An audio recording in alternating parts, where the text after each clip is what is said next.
Hello बच्चों, आज का हमारा टॉपिक है फिजिकल क्वांटिटीज। फिजिकल क्वांटिटीज क्या होती हैं? किसी भी ऑब्जेक्ट या मटेरियल की किसी भी प्रॉपर्टी को हम लोग कैसे मेजर करके फिजिकल क्वांटिटीज नाम देते हैं, ये सारी चीजें हम इस वीडियो में समझेंगे। ठीक है, सबसे पहले इसकी definition. Property of a material that can be quantified by measurement is known as physical quantity.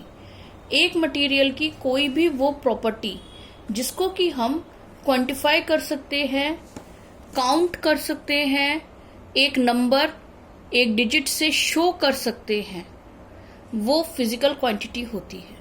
जैसे आपके पास एक टेबल है तो टेबल में लेंथ, विड्थ और हाइट 3 डिफरेंट डायमेंशंस हैं और आप उन तीनों डायमेंशंस को by the unit of measurement of length, लंबाई नापने की यूनिट से शो कर सकते हैं। आप उसके लिए सेंटीमीटर, मीटर या किलोमीटर इस तरह के आइडेंटिटीज यूज कर सकते हैं। तो लेंथ एक फिजिकल क्वांटिटी है क्योंकि लेंथ को हम नाप सकते हैं, क्वांटिफाई कर सकते हैं। ठीक है, दूसरी चीज, अब तक 7 बेसिक फिजिकल क्वांटिटीज आइडेंटिफाई करी जा चुकी हैं। ये है लेंथ। लेंथ किसी भी चीज की लंबाई नापने की यूनिट है और लंबाई को आप सेंटीमीटर, मीटर, किलोमीटर किसी भी यूनिट में नाप सकते हैं। मास किसी भी चीज जिसमें वजन होता है, हम उसे नापने के लिए वजन यूज करते हैं जो कि ग्राम, किलोग्राम, मिलीग्राम इस तरह की यूनिट्स में होता है और हम उससे उसका वजन नापते हैं। जब भी हमें किसी चीज का वजन नापना होगा तो हम फिजिकल क्वांटिटी यूज करेंगे मास की। मास के अंदर आप कई तरह से इसको नाप सकते हैं, केजी में नाप सकते हैं, पाउंड्स में नाप सकते हैं, किसी भी तरीके से नाप सकते हैं। अगली है टेम्परेचर। किसी भी चीज का तापमान नापने की जो यूनिट है वो टेम्परेचर है। टेम्परेचर की 2 अलग अलग यूनिट्स हैं, फ़ारेनहाइट, 3 अलग अलग यूनिट्स हैं, फ़ारेनहाइट, सेल्सियस और लेटेस्ट आई है जो है केल्विन। ठीक है, टाइम जो समय है, समय नापने की यूनिट्स। ठीक है, तो टाइम नापने की यूनिट्स आपकी seconds, kilometre, seconds, minute, hour, day, year, month, week, कुछ भी हो सकता है। बट जनरली जो सबसे छोटी यूनिट है वो ली जाती है सेकेंड, और सेकेंड को ही टाइम की मेजर यूनिट माना जाता है। अगली है करंट। जैसा कि टेम्परेचर के साथ है कि हम इसे महसूस कर सकते हैं, ऐसे ही करंट के साथ है कि यह हमें दिखती नहीं है, हम इसे महसूस कर सकते हैं। इलेक्ट्रिक करंट है फ्लो ऑफ इलेक्ट्रॉन्स। जो आप केमिस्ट्री में पढ़ते आ रहे हो कि एटम के अंदर न्यूट्रॉन, प्रोटॉन, इलेक्ट्रॉन होते हैं, तो इलेक्ट्रॉन का मूवमेंट्स होता है, वो करंट होता है। जिस डायरेक्शन में इलेक्ट्रॉन मूव करते हैं उसके अपोजिट डायरेक्शन में करंट मूव करता है। ठीक है, तो करंट को नापने के लिए हमारे पास एक यूनिट है एम्पियर, जिसको कि ए से शो करते हैं। इसी तरीके से ल्यूमिनस इंटेंसिटी। कोई आपने कभी नोटिस किया होगा, कोई बल्ब हल्का जल रहा है, कोई बल्ब तेज जल रहा है, तो हल्का जलने वाले की ल्यूमिनस इंटेंसिटी कम है, तेज जलने वाले की ल्यूमिनस इंटेंसिटी ज्यादा है। कोई स्टार हल्का चमक रहा है, कोई स्टार बहुत तेज चमक रहा है, तो जो तेज चमक रहा है उसकी ल्यूमिनस इंटेंसिटी ज्यादा है। इसको नापने के लिए जो फिजिकल क्वांटिटी हमारे पास है वो है कैंडेला, और जिसको हम C से रिप्रेजेंट करते हैं। और लास्ट फिजिकल क्वांटिटी है अमाउंट ऑफ सब्सटेंस। हमने कितना सब्सटेंस लिया, कितना सब्सटेंस हमारे पास है। वैसे तो आप बोलोगे ये और ये सेम है, नहीं, मास में आप उसका केजी वगैरह नाप रहे हो, लेकिन हम केजी नहीं नाप रहे, यहाँ पे हम उसके नंबर ऑफ मोल्स नाप रहे हैं। तो हम इसे मोल्स में रिप्रेजेंट करते हैं कि हमने कितना मोल ऑफ सब्सटेंस लिया। अब आता है फिजिकल क्वांटिटीज का रिप्रेजेंटेशन। तो रिप्रेजेंटेशन करने में हम एक चीज लेते हैं मैग्नीट्यूड, दूसरी चीज होती है हमारे पास यूनिट। मैग्नीट्यूड हमारा एक न्यूमरल होता है, होल नंबर होता है, जिसको कि हम लिखते हैं, जो हमें बताता है कि कितना अमाउंट है।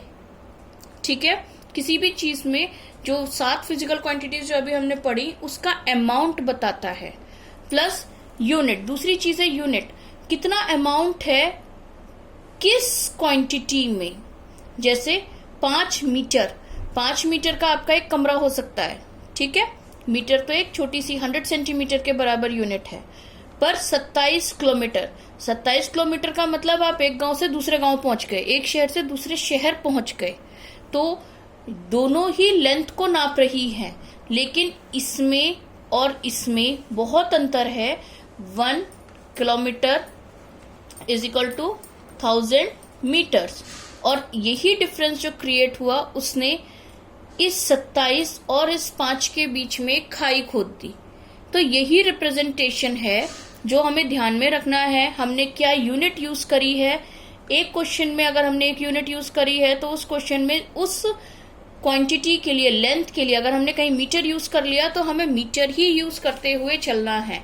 ये रिप्रेजेंटेशन है। कहीं हमने टेम्परेचर के लिए केल्विन ले लिया तो उस क्वेश्चन में सारी की सारी कैलकुलेशन में हमें केल्विन ही लेकर के चलना है, ठीक है। अब हम देखते हैं फिजिकल क्वांटिटीज के टाइप्स। ये 2 टाइप के होते हैं, scalar quantities and vector quantities. Scalar quantities में केवल मैग्नीट्यूड होता है, यानी कि जैसा अभी मैंने आपको थोड़ी देर पहले 5 मीटर लिखकर दिखाया था, तो केवल 5 मीटर ही होता है, हम उसमें उसका डायरेक्शन स्पेसिफाई नहीं कर सकते। लेकिन वेक्टर क्वांटिटीज में उसकी अमाउंट भी होती है प्लस उसके साथ डायरेक्शन स्पेसिफाइड होता है, ठीक है। इसके एग्जाम्पल्स है टाइम, एनर्जी, स्पीड, डिस्टेंस। इसका एग्जाम्पल है वेलोसिटी और डिस्प्लेसमेंट। जैसे हमने कहा कि कोई भी ऑब्जेक्ट मूव कर रही है 5 मीटर पर सेकंड की स्पीड से। हमने मोशन तो बता दिया 5 मीटर पर सेकंड, लेकिन हमने डायरेक्शन स्पेसिफाई नहीं किया, इसलिए ये हो गई स्पीड। जो आप 6, 7, 8 में जो क्वेश्चंस करते थे जिसमें कहते थे the speed of a boat is this, क्योंकि इसमें डायरेक्शन स्पेसिफाइड नहीं होता था तो वो होती थी स्पीड। बट अब हमें एक नई क्वांटिटी मिली है वेलोसिटी, जिसमें उसका डायरेक्शन भी स्पेसिफाइड होता है कि किस डायरेक्शन में ट्रेवलिंग हो रही है।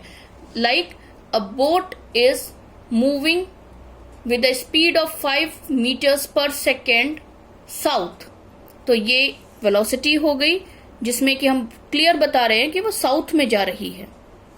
स्केलर क्वांटिटीज एक लीनियर मोशन में होती है। कोई ऑब्जेक्ट अगर यहाँ है तो वो स्ट्रेट मूव कर रही है, हमने उसकी स्पीड बता दी और बोल दिया कि ये एक स्केलर क्वांटिटी है और चीज हमारी मूव कर रही है।